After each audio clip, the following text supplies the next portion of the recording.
এই রান্নাটা আমরা ছোট থেকেই খেয়ে এসেছি।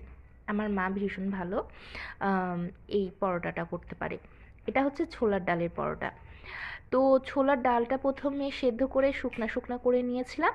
তো এবারে কড়াইতে একটু তেল দিয়ে তেজপাতা আর শুকনো মরিচ ফোড়ন দিয়ে নিলাম, দিয়ে জিরা আদা বাটা দিয়ে সেই শুকনো শুকনো ডালটা আবার দিয়ে খুব ভালো মতো এর সাথে মিশিয়ে ডালটা ঠান্ডা করতে রেখে দিলাম।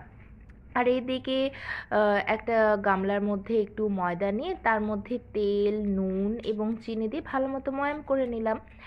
ডালটা যখন শুকনা ঠান্ডা হয়ে যাবে তার মধ্যে আবার প্রয়োজন মতো একটু ধনেপাতা, একটু কাঁচামরিচ দিয়ে দিতে পারো, এটা অপশনাল।